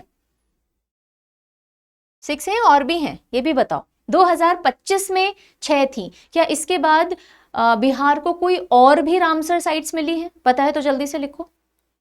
ये हम पढ़ रहे हैं 2025 का डेटा। क्या इसके बाद बिहार के अंदर कोई और रामसर साइट ऐड हुई है? या एक काम कीजिए, आप मुझे सारी की सारी रामसर साइट बिहार की जो है जल्दी से उनका नाम लिख करके बता दीजिए, बिहार की रामसर साइट्स, और नहीं पता है तो ढूंढिएगा। ठीक है, ये आपका क्लास वर्क हो गया। तो अब न्यूज ये है कि बिहार को अपनी 6th रामसर साइट मिलती है, गोगाबिल। गोगाबिल, ओके, ये एक ऑक्सबो लेक है, गोखुर लेक इसको बोलते हैं हम हिंदी के अंदर। तो ऑक्सबो लेक, और कौन सी डिस्ट्रिक्ट में है ये इंपॉर्टेंट है, कटिहार डिस्ट्रिक्ट के अंदर पड़ती है।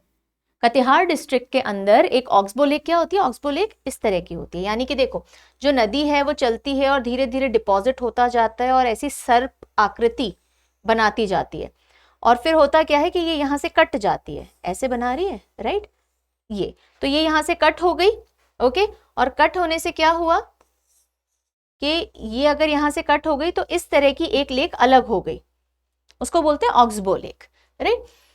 तो गंगा और महानंदा नदी के बीच में ये ऑक्सबो लेक है कटिहार डिस्ट्रिक्ट में, और यहीं पे आती है गोगाबिल लेक, और ये बिहार की पहली कम्युनिटी रिजर्व भी 2019 के अंदर डिक्लेयर की गई थी। 2025 में ये तीसरी रामसर साइट है जो बिहार के अंदर रामसर साइट डिक्लेयर हुई। इससे पहले 2 और साइट डिक्लेयर हुई थी 2025 में, और वो कौन सी है? गोकुल जलाशय, उदयपुर झील।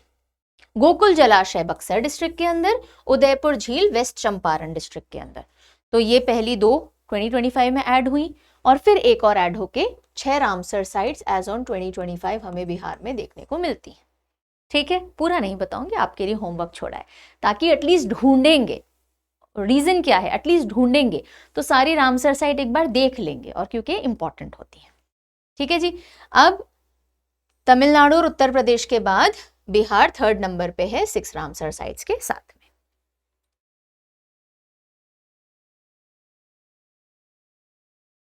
चलो, अब रामसर साइट्स क्या होती हैं, ये कन्वेंशन क्या है? तो बेसिकली रामसर ईरान के अंदर एक जगह है जहां 1971 के अंदर कन्वेंशन हुआ, जिसमें ये बोला गया कि जो भी ऐसी जगह है जहां पानी है और वो इकोलॉजिकली सिग्निफिकेंट है तो उनके कॉन्जर्वेशन पे काम किया जाएगा, उनको रामसर कन्वेंशन की लिस्ट में जगह दी जाएगी, ओके।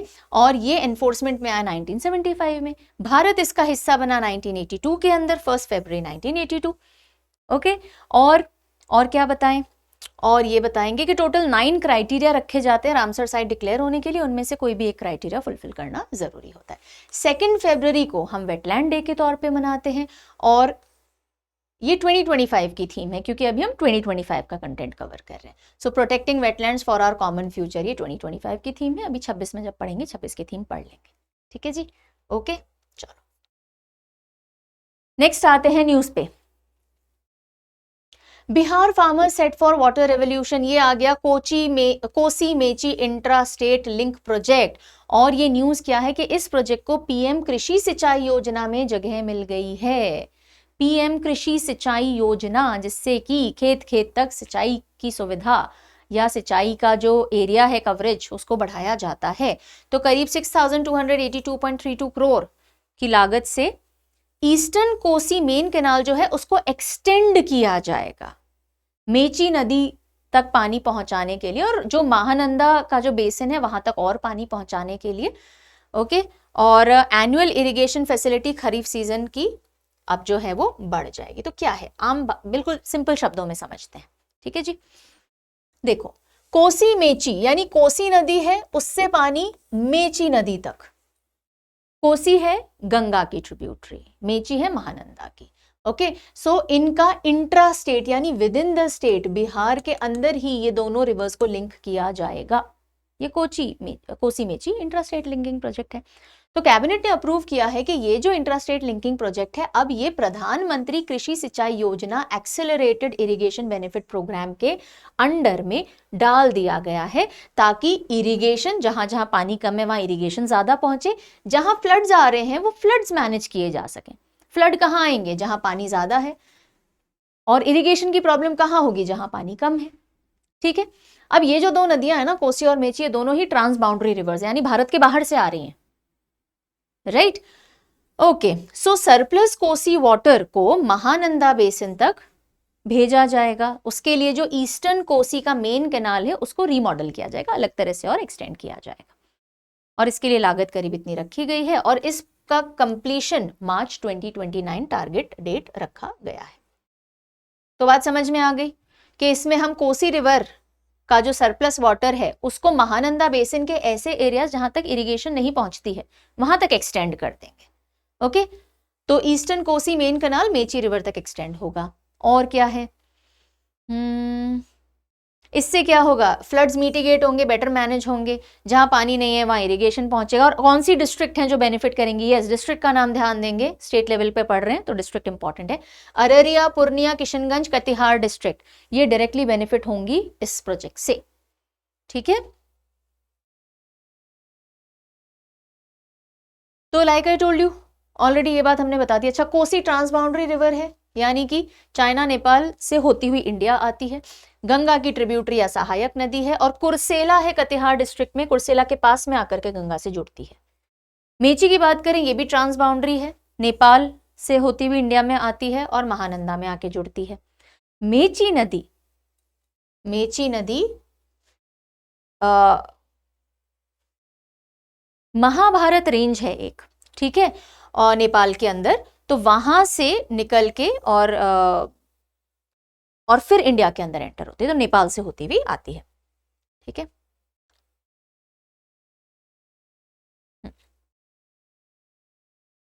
इस मैप पे आपको कोसी दिख जाएगी। देखो,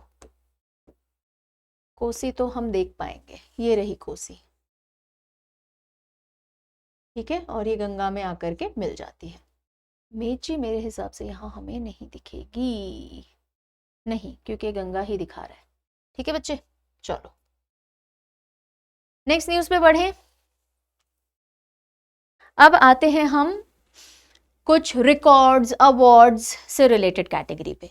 तो सबसे पहले देखो, बिहार ने 2 गिनीज वर्ल्ड रिकॉर्ड बनाए हैं, मधुबनी पेंटिंग से रिलेटेड और बुद्धिस्ट मंक की परफॉर्मेंस से रिलेटेड। सिंगिंग बोल होता है ना, टन सिंगिंग बोल। ओके, तो एक है सिंगिंग बोल अंसॉम्बल जो कि बुद्धिस्ट ने किया है, बहुत सारे बुद्धिस्ट मंक ने एक साथ बैठ करके सिंगिंग बोल बजाया। और दूसरा है वर्ल्ड की लार्जेस्ट मधुबनी पेंटिंग कैनवस पे, जो कि पूरी तरह नेचुरल कलर्स से बनाई गई। इन 2 चीजों का रिकॉर्ड बिहार के नाम आता है, मधुबनी पेंटिंग जो बहुत सबसे बड़ी नेचुरल कलर से बनाई है, और सिंगिंग बोल अंसॉम्बल। मधुबनी पेंटिंग मिथिला रीजन से बिलोंग करती है। ठीक है, चलो नेक्स्ट आइए। RPCAU ये क्या है? Rajendra Prasad central agriculture university कहाँ है? पूसा बिहार के अंदर, और इसको ऑनर दिया गया है नेशन बिल्डिंग इनिशिएटिव्स के लिए। तो अभी इसको अवार्ड दिया गया है नेशन बिल्डिंग एक्टिविटीज के लिए, award for contribution in nationality, patriotism, nation building through को करिकुलर एक्टिविटी। यानी इस पर्टिकुलर यूनिवर्सिटी ने को करिकुलर एक्टिविटी के थ्रू देश हित के अंदर काम किया, पेट्रियोटिज्म, नेशनलिज्म, इन सब की फीलिंग जगाई है। ठीक है, okay. So AICTE all India council for technical education, national board accreditation और बहुत सारी बॉडीज ने मिलकर के ये रिकॉग्निशन RPCAU को दिया है। Bihar becomes first state to have less than 1200 voters per polling station. Yes. तो SIR यानी स्पेशल इंटेंसिव रिवीजन होता है ना इलेक्टोरल रोल्स का, कि भाई कितने लोग इलेक्शन वोट वगैरह देंगे, तो उस सबके बाद में बिहार पहला स्टेट बना जिसमें यह डिसीजन लिया गया कि हर पोलिंग स्टेशन पे केवल 1200 लोग ही वोट देंगे। पहले 1500 था, ये जहां तक मुझे ध्यान है, कहीं लिखा होगा, ये रहा। पहले जो सीलिंग थी पर स्टेशन की वो 1500 थी, इसको कितना कर दिया गया? 1200। और बिहार पहला स्टेट है जहां ऐसा हुआ है। ठीक है, और इसके लिए नए पोलिंग स्टेशन ऐड किए गए थे। चलिए, Bihar government achieves 10,000 farmer producer organisations goal. तो बिहार में गोल था भाई हम 10,000 एफपीओ पे पहुंच चुके हैं। फार्मर प्रोड्यूसर ऑर्गेनाइजेशंस क्या होती हैं? फार्मर्स की, प्रोड्यूसर्स की ऑर्गेनाइजेशन, जिससे वो इकट्ठा होकर के अपने हकों के लिए नेगोशिएशन कर सकते हैं।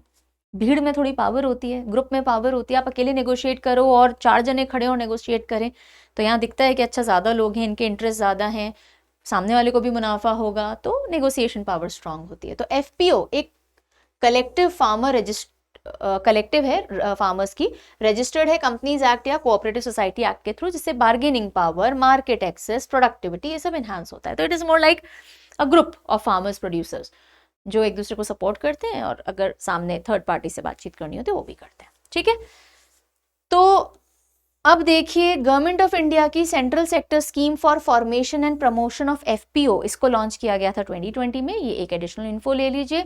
और 10,000 एफपीओ जो बिहार के अंदर अचीव हुआ है, तो 10,000वीं फार्मर प्रोड्यूसर ऑर्गेनाइजेशन कहाँ लॉन्च की गई?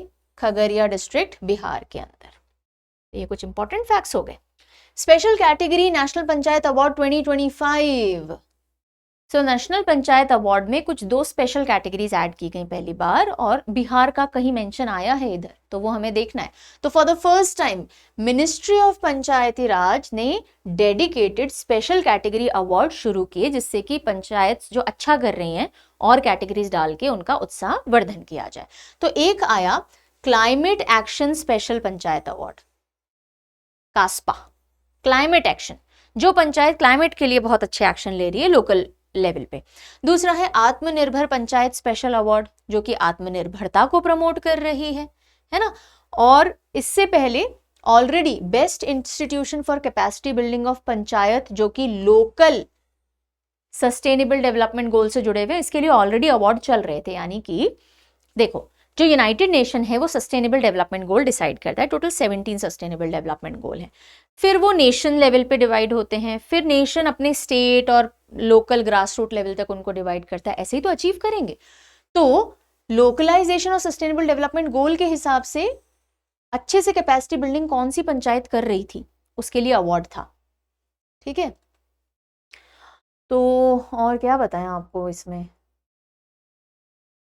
तो पंचायत क्षमता निर्माण सर्वोत्तम संस्थान पुरस्कार ये ऑलरेडी चल रहा था इसके हिसाब से, तो ये भी दिया गया और 2 अवार्ड और दिए गए। जो भी टॉप पंचायत रही है उसको कितना प्राइज मिला?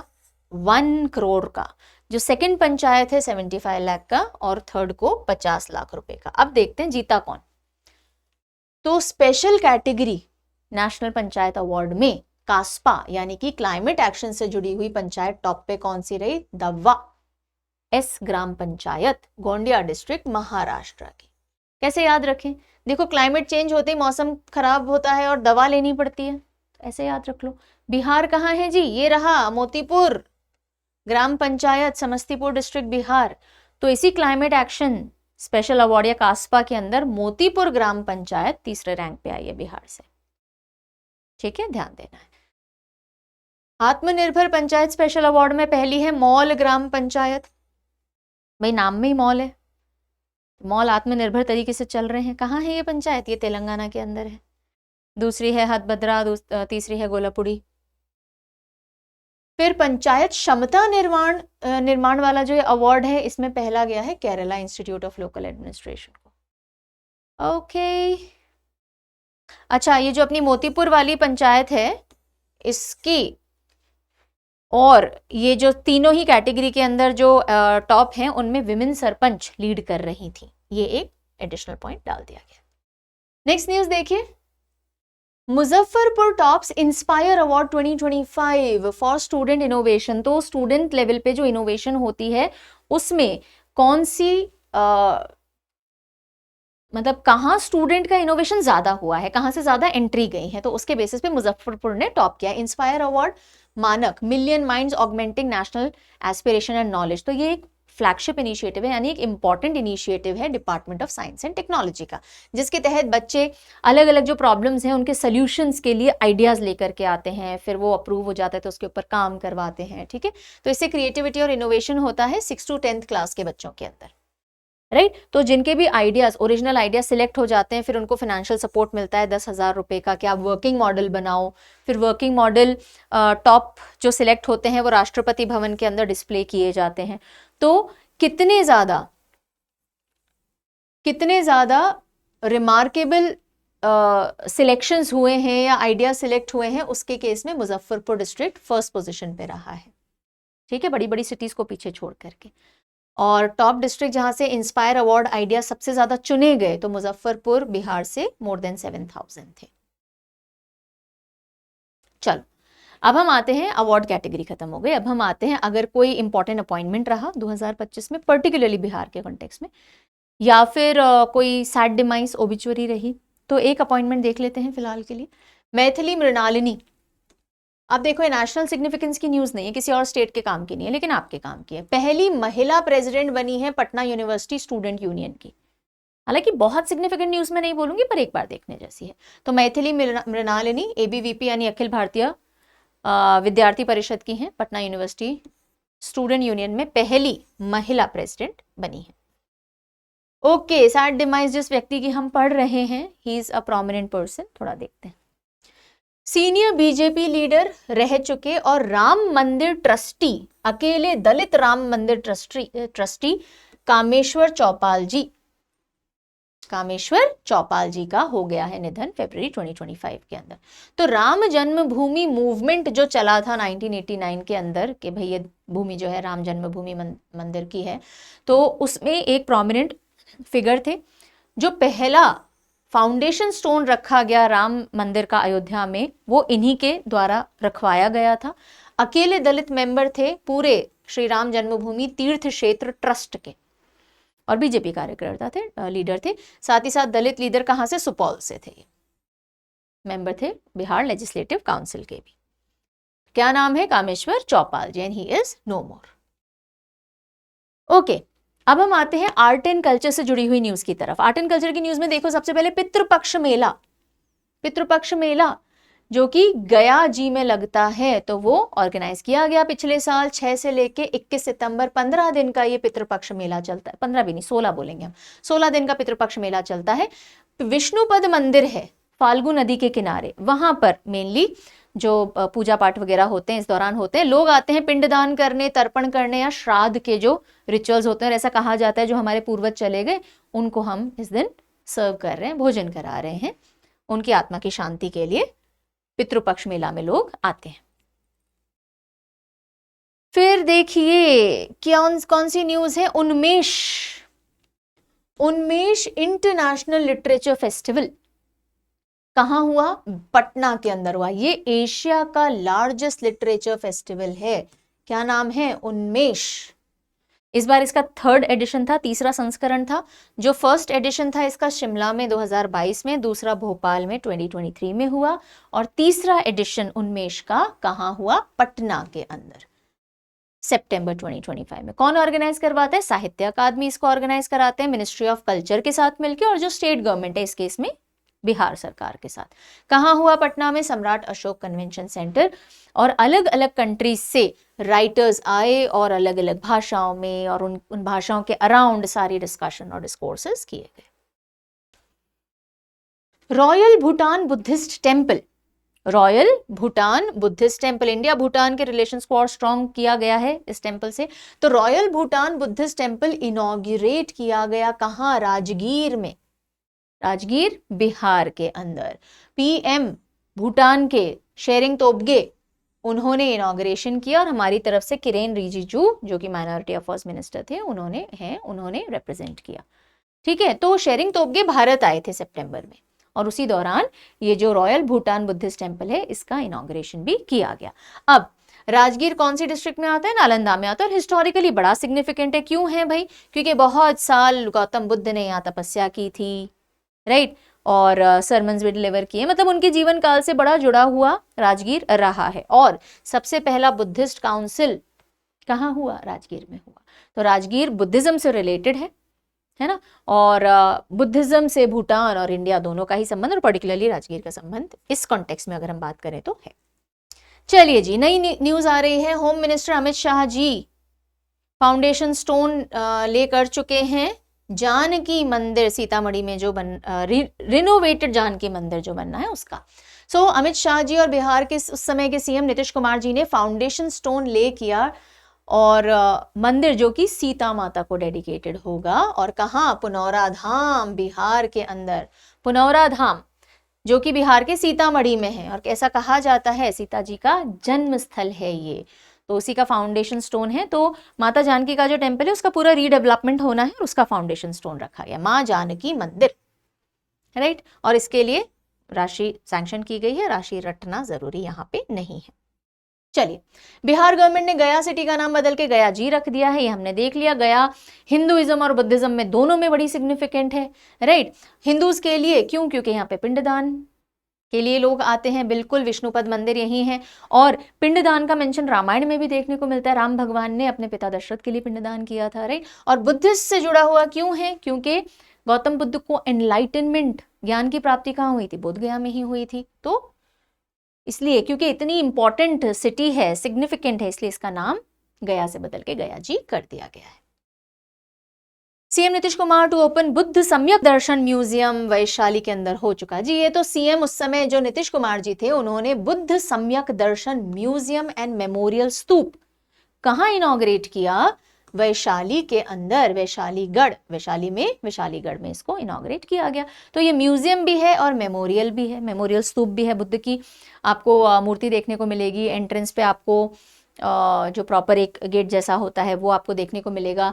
म्यूजियम है तो आपको चीजें रखी हुई भी मिल जाएंगी। ओके, सो सेक्रेड रेलिक कैस्केट जो होता है, जिसे हम अस्थि कलश बोलते हैं, भगवान बुद्ध का अस्थि कलश जो है वो, जो कि यहाँ 1958 से 1962 के बीच में मिला था, वो इस म्यूजियम में हाउस यानी रखा गया है। अच्छा, अब ये जो सम्यक दर्शन म्यूजियम या मेमोरियल स्तूप है, ये किससे बना है? पिंक सैंडस्टोन से।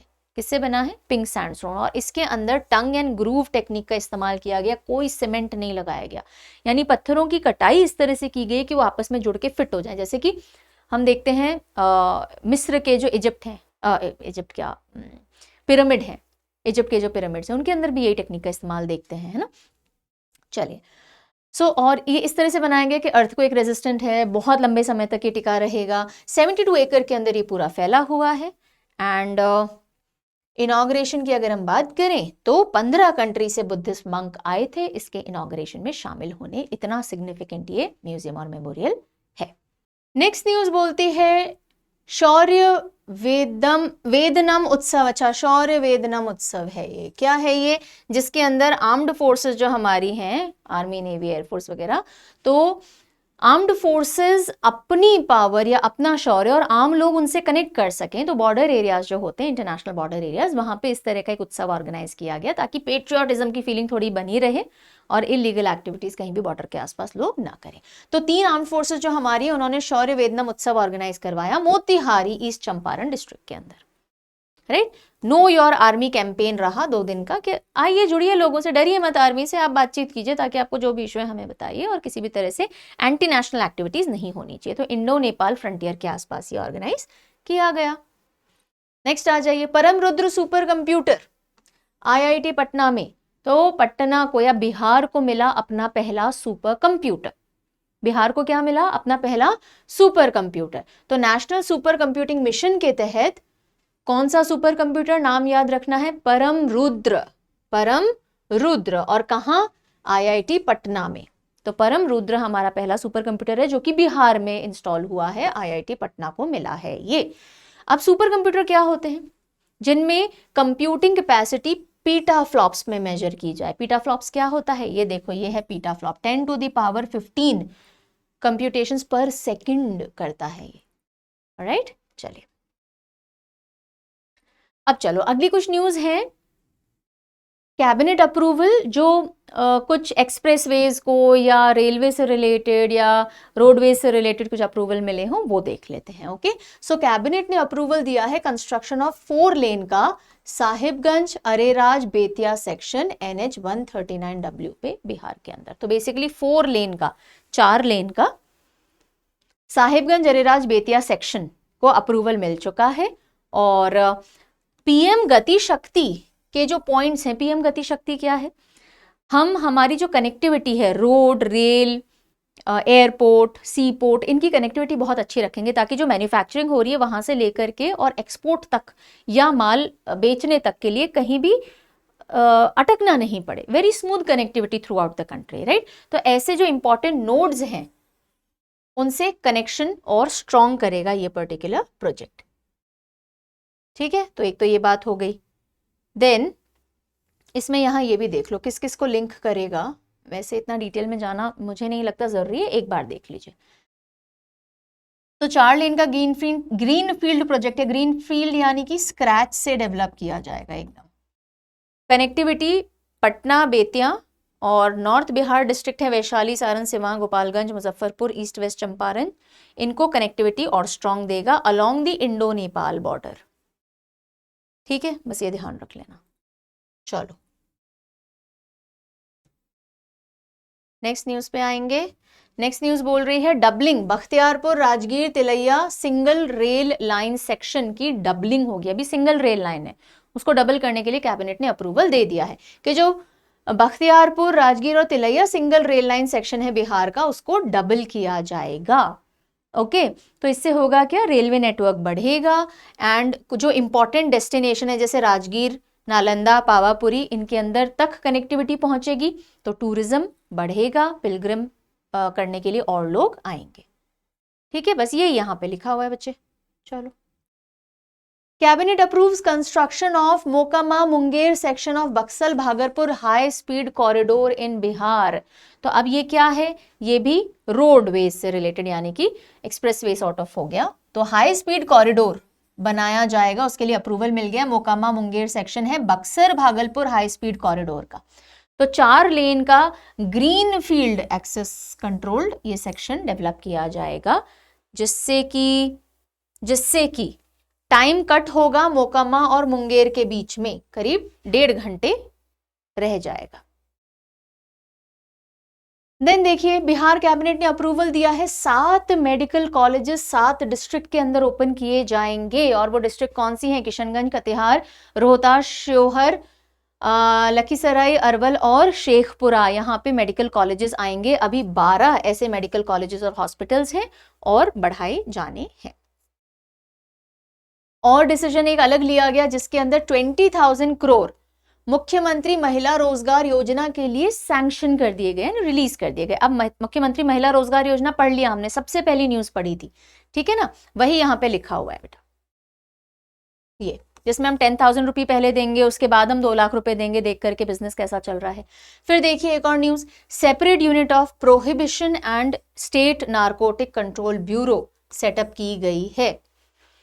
तो prohibition and state narcotic control bureau, जिससे नशे से मुक्त करने के लिए बिहार को, ये एक और यूनिट सेटअप की गई है और इसके अंदर 88 पोस्ट डिक्लेयर की गई है रिक्रूटमेंट के लिए।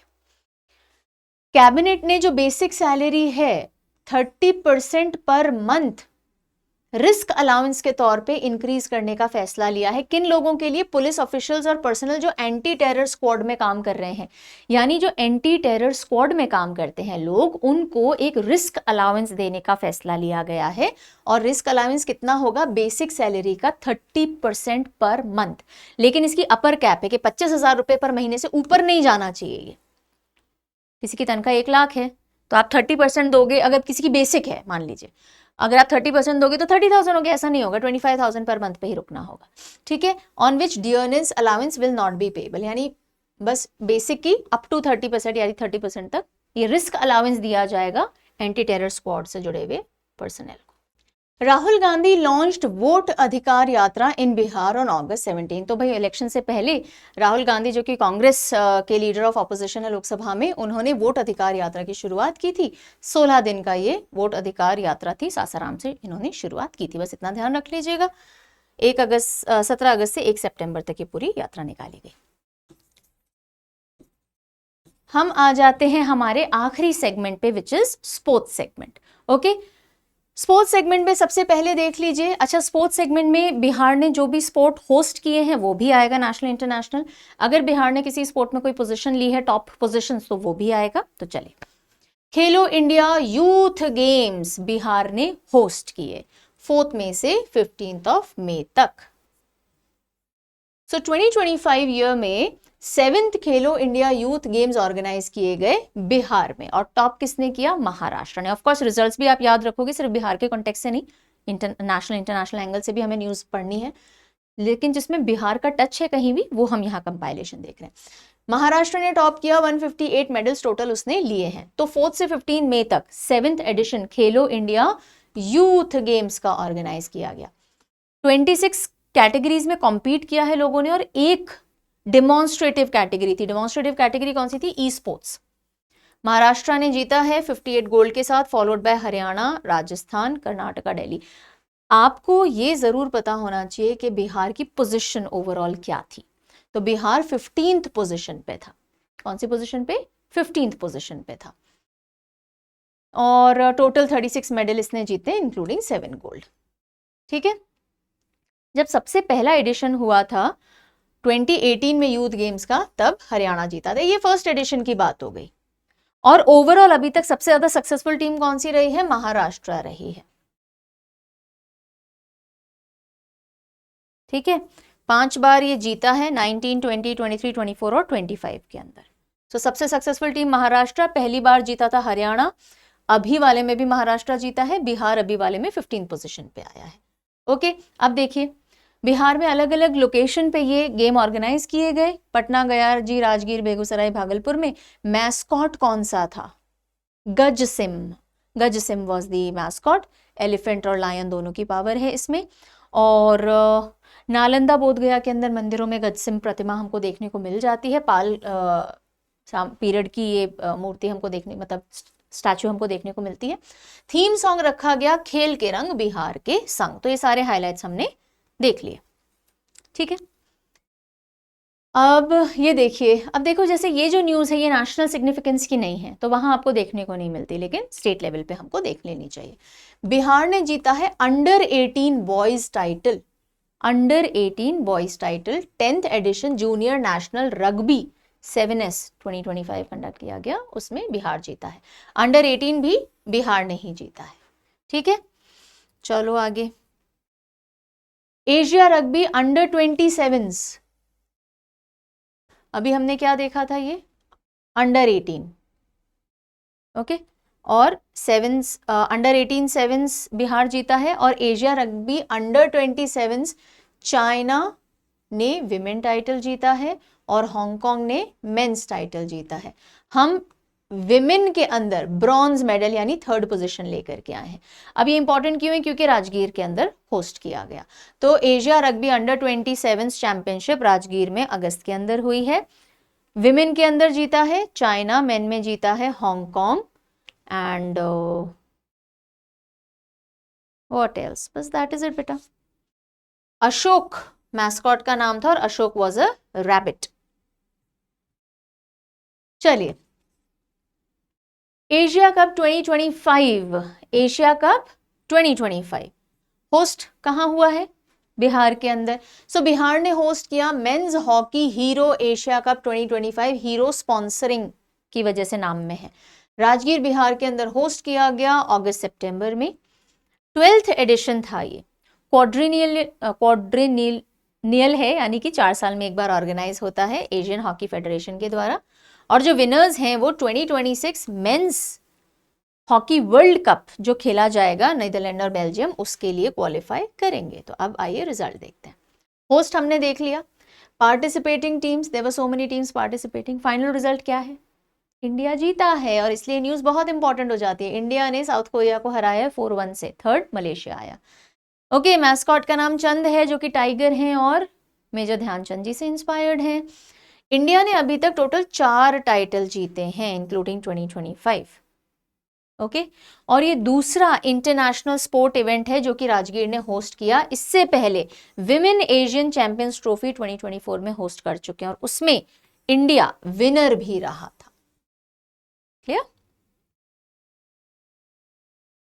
सीपेक तक्रॉ एक स्पोर्ट होता है और उसका वर्ल्ड कप अभी हुआ 2025, सीपेक तक्रॉ। और इंडिया एक कैटेगरी में, इस सीपेक तक्रॉ में कैटेगरी होती है रेगू इवेंट, इसमें विनर बन के आया। यानी इंडिया ने अभी तक का सीपेक तक्रॉ वर्ल्ड कप में अपना पहला गोल्ड जीता है।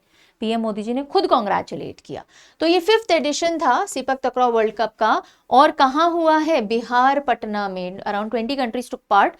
हमने ओवरऑल 7 मेडल जीते हैं, जिसमें 1 गोल्ड मेडल है। कौन सी कैटेगरी में? मेंस रेगू इवेंट में। और इसमें हमने किसको हराया है? जापान को हराया। कहीं लिखा है, ये रहा, जापान को हराया है। ओके।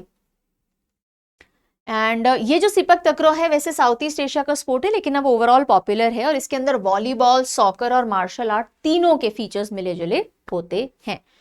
तो इस बार अगर हम बात करें किसने कितने मेडल्स जीते हैं, तो थाईलैंड के सबसे ज्यादा मेडल्स रहे हैं, followed by Malaysia and then India. और हमारे जो ओवरऑल मेडल हैं, गोल्ड मेंस रीगू में, सिल्वर भी लाए हैं हम विमेन डबल में, और ब्रॉन्ज भी बाकी 5 इवेंट्स में। Then Bihar hosted first Indian open athletics meet in Patna. पहला Indian open athletics meet Patna में हमने होस्ट की है। कहाँ? पाटलिपुत्र स्पोर्ट्स कॉम्प्लेक्स के अंदर। और इसको ऑर्गेनाइज किया एथलेटिक फेडरेशन ऑफ इंडिया ने with Bihar state sports authority. तो एथलेटिक मीट है, athletes will come and discuss about things. तो 400 से ज्यादा एथलीट्स आए थे, including Olympians, national sports, national record holders etcetera. This is the final piece of news. ठीक है, this is the final piece of news.